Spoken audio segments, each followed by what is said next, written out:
Bo, the downfall of Keir Starmer is nigh. Have you seen this? Have you heard about this? Is it now? I'll be interested to learn more about it. It's breaking news, isn't it? Kind of a bit, or Yeah. Well, no, not really. So, we technically we should have covered this last week. There's been a lot of developments that's been happening and lots of commentary surrounding it all. So I guess we're going to do like a wrap up of it, and then just have a kind of a discussion about it. But basically,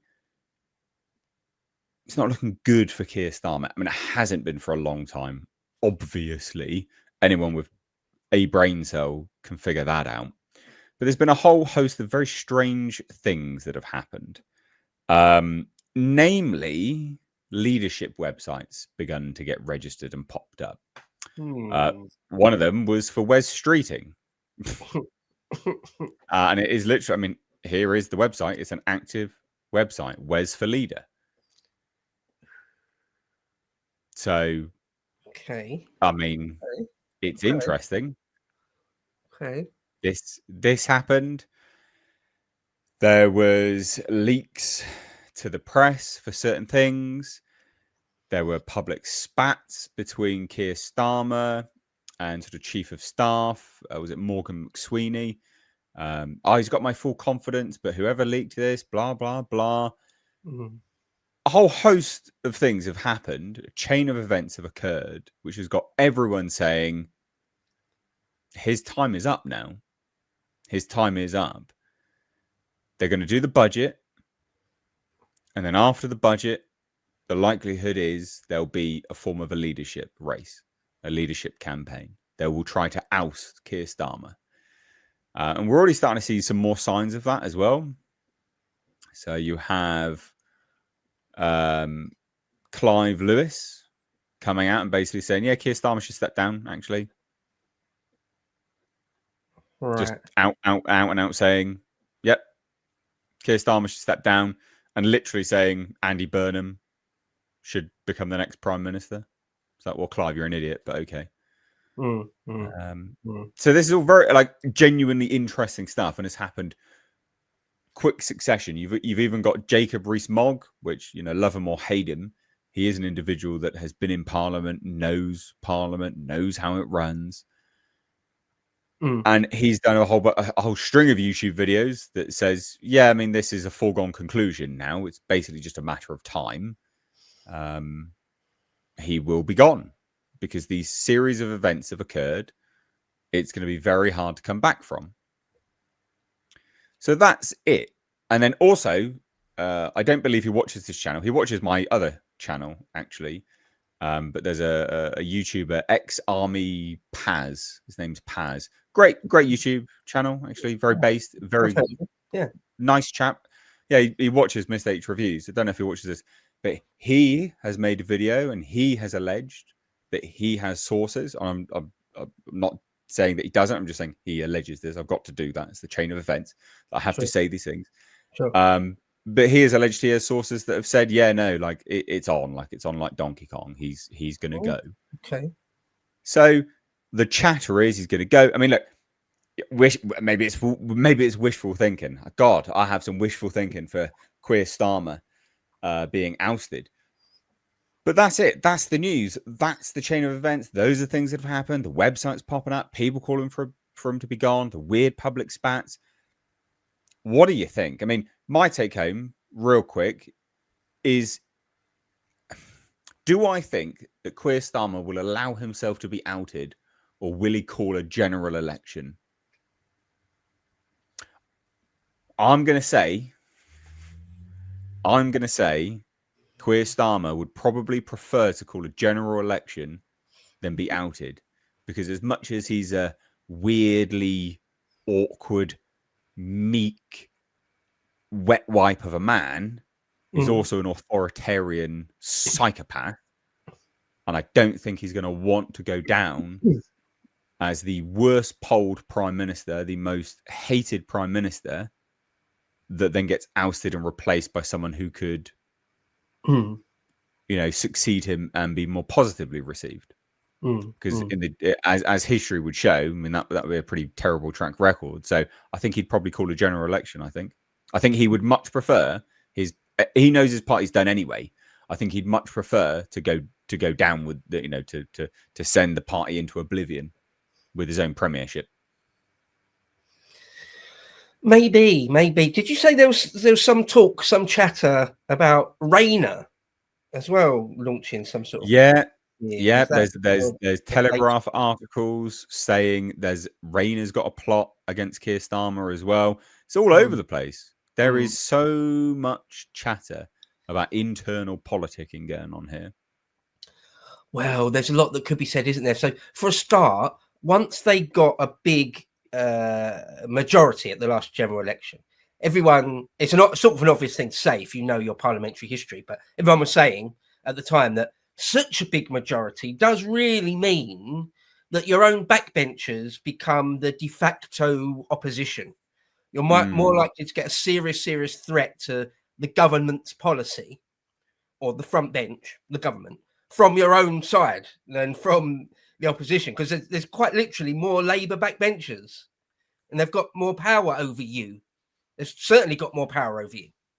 And so that seems to be coming true. I had hoped that it might be sort of day one stuff that people like Jeremy and maybe Diane Abbott, those sorts of people would be screwing as hard as they possibly could with Starmer's program from day one. That didn't really emerge. He cut a lot of their legs off before they could do stuff like that. He acted first. But nonetheless, it seems to be playing out now. And not just backbenchers, right? So someone like Wes Streeter, like Angela Rayner, launching some sort of serious bid. And of course, Burnham's name has been, we've made video or two about that on this channel, haven't we?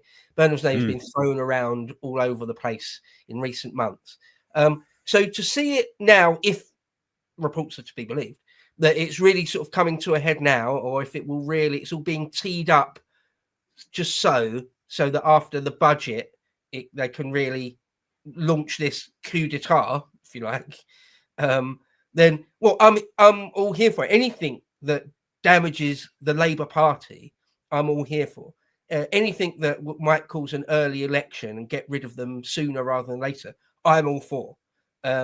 So yeah, I mean, he's massively unpopular. I think you said, didn't he, one of the most unpopular of all time. I think he's the worst polling prime minister of all time. Don't quote me on that, but I'm fairly certain that is the case. Yeah. So anything that can cut that short is just gravy to me, because I'm not an accelerationist. I've never been an accelerationist. I kind of hate defeatism, doomerism, even accelerationism. I kind of hate it. Right? Things have to get worse. Britain has to be more damaged before it can get better. No, I don't agree with that. I don't buy that. More just people have to be raped and murdered before we can work our way out of this. No. Sorry, go on. What were you going to say? He is the least prime minister ever on record. Least popular. Yeah, least popular prime minister on record. So the most unpopular prime minister in recorded history. Because we've had quite a few unpopular ones over the centuries, so that's saying something. God damn. Okay, so it's interesting to me though that someone like Wes Streeting has put up a website about it, because, I mean, again, if it's all to be believed and it's all true and real, what's going on here? That's sort of like a political suicide or front bench political suicide, because your prime minister cannot trust you to be in his cabinet. So you get kicked out of cabinet. So it's I was going to say a bold move, but it's just it's a move. It's a big move if that's what he's really doing. Clive Lewis. For anyone who's not familiar with British politics, anyone might be foreign watching this or whatever, Clive Lewis is one of the biggest scumbags in existence. I mean, really, really a deplorable, revolting human being. I won't even bother to go into all the examples of all the things he said and done, but just the pits, the absolute pits. Someone that should never, ever, ever have been an MP. Anyway, so whatever he says, take that with a pinch of salt. He's just a complete cunt. But nonetheless, I'd love to see Starmer go. And now, as for what you said about the prospect of a general election where they'll just let a vote of no confidence and a leadership contest play out rather than going to the country with the general election again. Who knows? I mean, it's interesting. You make a good point. The points you made there were totally solid points. If I had to put a tenner on it myself, I would say he probably wouldn't go to a general election. But that's only really based on past precedent, which doesn't really mean anything. For example, when John Major took over from Maggie, Mrs. Thatcher, he could have done a general election, but he didn't. He decided to battle on, and he just about beat Neil Kinnock in '92. When Gordon Brown took over from Blair, again there was all sorts of talk. Will there be an election? You should really have an election. He was like, oh man, yeah, no. Now, what Theresa May did it though, didn't she?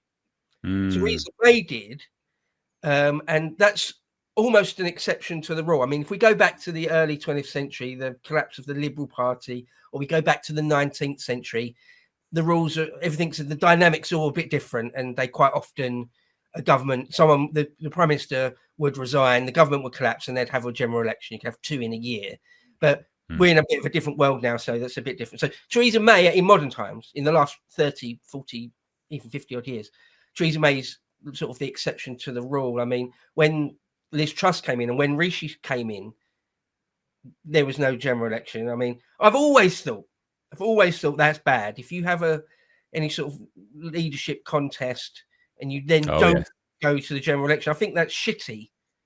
Yeah, it is. But in this political climate, that's actually something that Mogg said in his video. He said, although it's not, it's not hard and fast by the rules, it has almost become.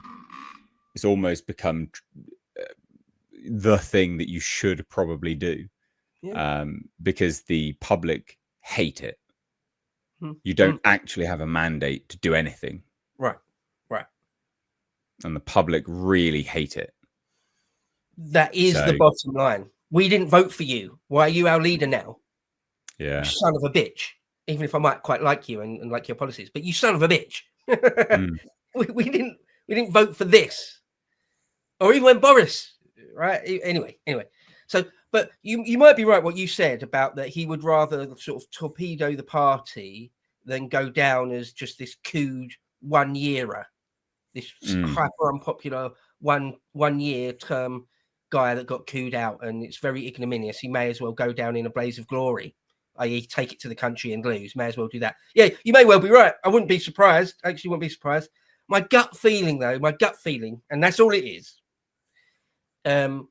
that he won't do that because he will hope against all the odds that he would win any sort of leadership contest, and that certain people, and I think Keir Starmer is one of these, they will never ever, like Gordon Brown, would never ever give up power unnecessarily while it's on the cards, no matter how remote, that he's still got another 3.5 years, 4 years of power. It's a remote chance now, but it's still a possibility.